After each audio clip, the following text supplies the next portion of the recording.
Chega mais, de cara eu tenho uma pergunta para te fazer. Você sabe o que é necropolítica? Já ouviu falar? Eu já te respondo de imediato. Necropolítica é um conceito elaborado por um grande filósofo contemporâneo, onde ele se propõe a analisar o seguinte: a forma com que um determinado governo ele determina como as pessoas vão viver e como elas vão morrer. É a política da morte ou a política que faz uso da morte. Mas isso não é tudo. Nós precisamos falar mais, refletir mais e conhecer o autor que está por trás da obra onde nós encontramos o conceito. Solta a vinheta.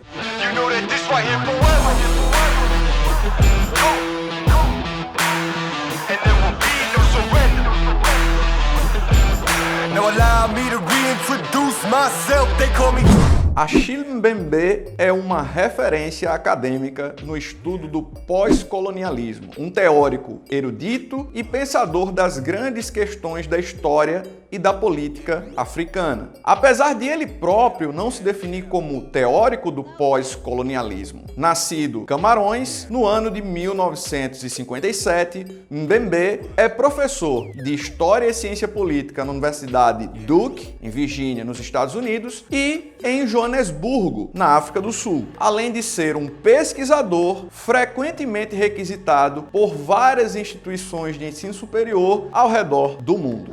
O nosso filósofo em questão, ele está aí, figurando como um dos grandes pensadores do mundo contemporâneo. Nós, inclusive, temos um vídeo aqui no nosso canal onde nós falamos sobre Zizek. Nós também temos um super papo sobre Noam Chomsky. Nós também temos uma conversa sobre Byung-Chul Han, dentre outros, que vale a pena você conferir. Inclusive, aproveita para se inscrever no canal, não deixa para depois. Tem muita gente acompanhando o nosso conteúdo e aí acaba esquecendo de se inscrever e de ativar as notificações. Então vamos lá. Achille Mbembe, ele tem algumas influências que são importantes para que a gente possa entrar aí na cabeça desse pensador e entender melhor o que ele chama de necropolítica. Ele dialoga muito com Frantz Fanon, Sigmund Freud e, em especial, com Michel Foucault. E é dialogando com Foucault que a gente encontra aí o start dessa análise, dessa obra que aparece aqui na tela, Necropolítica. É dialogando com Foucault que a gente encontra o start, porque nós temos em Foucault o conceito de biopolítica. A gente também encontra na obra de Foucault a expressão biopoder. E, de uma forma bem objetiva e bem simples, quando Foucault fala de biopolítica e fala de biopoder, Foucault está falando de formas de controle que acabam disciplinando os corpos das pessoas. Isso não aparece apenas nos padrões de beleza, isso não aparece apenas na disciplina com que as pessoas elas têm que empregar os seus corpos no trabalho, mas diz respeito a todo um sistema de manutenção de poder e de controle social que Foucault analisou ao longo de sua obra. Em cima disso, Mbembe ele vai argumentar que esse controle ele é mais cruel do que parece, porque ele acaba de fato determinando como as pessoas vão viver e como elas vão morrer e quem serão esses que vão viver e que vão morrer. Um dos pontos fundamentais que a gente encontra na obra e que o autor faz questão de enfatizar é a relação de metrópole e colônia, estabelecida ao longo da história em vários capítulos.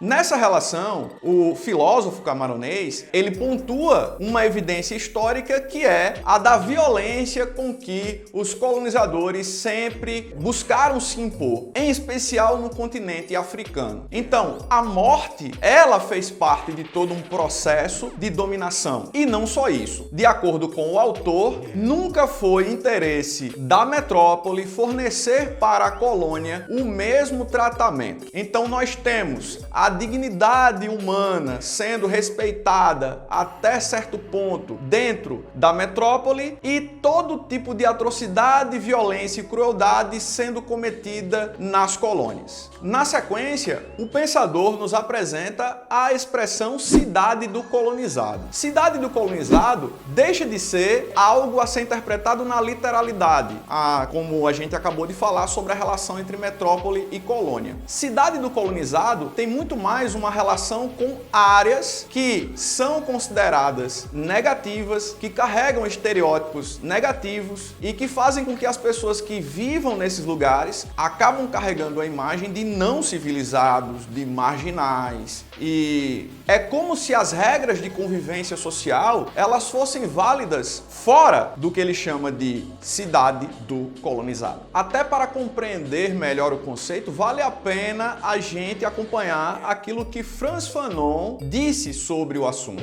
A cidade do colonizado, ou pelo menos a cidade indígena, a cidade negra, a Médina, a reserva, é um lugar mal afamado, povoado de homens mal afamados. Aí se nasce, não importa onde, não importa como. Morre-se, não importa onde, não importa de quê. É um mundo sem intervalos, onde os homens estão uns sobre os outros, as casas umas sobre as outras. A cidade do colonizado é uma cidade faminta, faminta de pão, faminta de carne, de sapatos, de carvão, de luz. A cidade do colonizado é uma cidade acocorada, uma cidade ajoelhada, uma cidade acuada. É uma cidade de negros, uma cidade de árabes. O olhar que o colonizado lança para a cidade do colono é um olhar de luxúria, um olhar de inveja, sonhos de posse. O colono sabe disso. Eles querem tomar o nosso lugar. E Achille Mbembe, ele faz questão, inclusive, de ao falar sobre necropolítica, mostrar que é como se houvesse uma separação entre selvagens e civilizados, onde a violência e a morte são encaradas de uma forma na parte civilizada, urbanizada, detentora de infraestrutura, mas onde essas áreas marginalizadas, elas acabam lidando com a morte ou sendo configuradas no quesito morte de uma forma completamente diferente. A morte, ela passa a ser tolerada em determinados lugares quando o assunto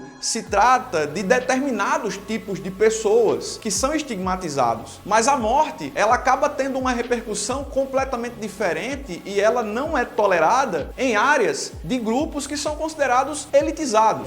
Mbembe investiga formas únicas e novas de existência social, nas quais vastas populações são submetidas a condições de vida que lhes conferem o estatuto de mortos-vivos. O autor explica: sublinhei igualmente algumas das topografias recalcadas de crueldade, plantation e colônia em particular, e sugeri que o necropoder embaralha as fronteiras entre resistência e suicídio, sacrifício e redenção, mártir e liberdade. Embora o Estado tenha o dever de garantir saúde e segurança para todos, e o direito à vida seja universal, a realidade social num país como o Brasil, por exemplo, é marcada por profundos contrastes. Abre aspas para o filósofo. O sistema capitalista é baseado na distribuição desigual da oportunidade de viver e de morrer. Essa lógica do sacrifício sempre esteve no coração do neoliberalismo, que deveríamos chamar de necroliberalismo. Esse sistema sempre operou com a ideia de que alguém vale mais do que os outros. Quem não tem valor pode ser descartado. Então não há como negar que se trata de um conceito, necropolítica e necropoder, com links fortíssimos dentro da realidade social, colocando dedos em feridas da sociedade que são extremamente profundas, como a exclusão social, a marginalidade, o racismo, o machismo, fenômenos aterrorizantes como a homofobia, como o feminicídio, também passam por esse viés. É como se a violência e a morte fossem, até certo ponto, legítimas em algumas circunstâncias para algumas pessoas e em outras circunstâncias, em outros contextos para outras pessoas, não. Por sinal, eu estive fazendo uma profunda pesquisa sobre o filósofo camaronês e ele faz uma observação significativa sobre a percepção que a história, de certa forma, que a sociedade, de certa forma, tem sobre o Holocausto e sobre a história do continente africano. O que Mbembe argumenta é que o genocídio, ele sempre foi uma realidade dentro do território africano, evidenciando o que ele chama de necropolítica. Mas, quando as mesmas regras da necropolítica foram aplicadas na Alemanha nazista, aí sim parece que isso chamou a atenção das pessoas, por se tratar, em especial, de um território que não é o território africano, americano e por se tratar, em especial, de um povo que não é o povo negro. Mais uma vez, eu quero convidar você a se inscrever, a deixar o teu comentário, a sugerir conteúdos, tudo aqui nos comentários, a interação está aberta, nós também temos a nossa comunidade para que você possa interagir. Compartilhe esse conteúdo com seus amigos, a gente está sempre procurando produzir, trazer novidades para você e é sempre bom a gente poder compartilhar isso aqui, que é um espaço da filosofia, da sociologia, do senso crítico, da cultura pop, enfim. Um grande abraço e até a próxima.